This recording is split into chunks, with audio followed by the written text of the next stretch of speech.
dying. Entire ecosystems are collapsing. We are in the beginning of a mass extinction. Why is it important to include a visit with the Pope during your visit to Europe to talk about climate change? Well, the Pope is one of the great voices of reason and compelling moral authority on the subject of the climate crisis. He's been ahead of the curve. He's been a leader. His encyclical Laudato Si is really a very, very powerful document, eloquent and morally very persuasive.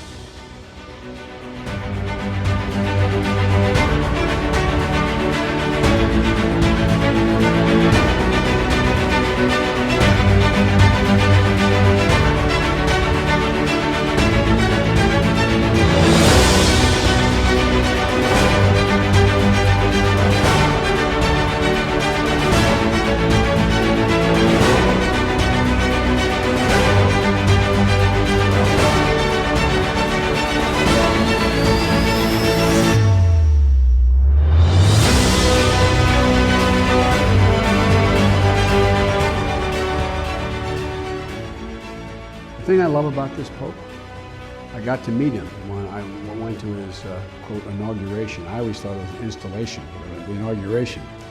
And I had the great pleasure of representing the United States of America. My sister was with me, and I sat in the altar. And afterwards, as you know, Father, you line up in alphabetical order in the Basilica, and the Holy Father stands at the foot of the altar, and he greets every head of state or acting for the head of state.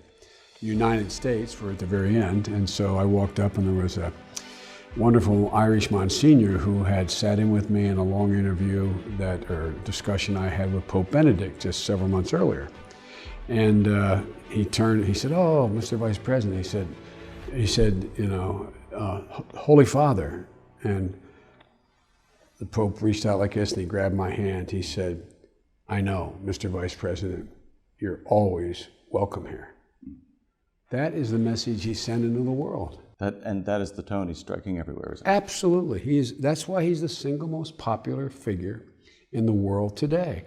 And not just in Catholic nations, across the board.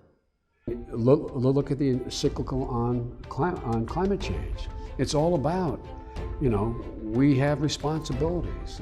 We have to husband this planet. I mean, and I'm excited, quite frankly, as a practicing Catholic.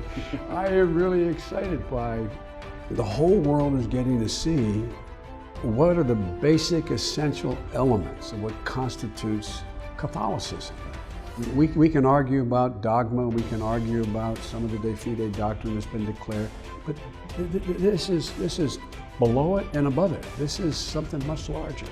And you mentioned the encyclical Laudato Si, which had an enormous impact. Some folks in this country, some of the candidates for president have said that the Pope should stay out of politics. He should really not be really involved in politics. But they're wrong about it. Yeah. He didn't get into politics.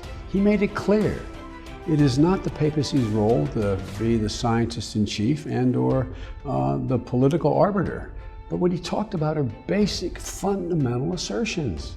Look, the way I read it, is it was an invitation, almost a demand, that a dialogue began internationally to deal with what is the single most consequential problem and an issue facing humanity right now. And so the fact that he talked about, you know, I mean, even our Department of Defense has written long papers several years ago talking about what a danger to national security failure to deal with this is. Sea levels rise another foot. You've got tens of millions of people being displaced. You think there's a migration problem in Syria. Watch what happens when hundreds of millions of people in the South Asia are displaced, trying to find new territory to live. Look what's happened with Darfur. Darfur is all about climate change. It's about arable land evaporating, figuratively and literally, and warring over land. So I think it's a total misrepresentation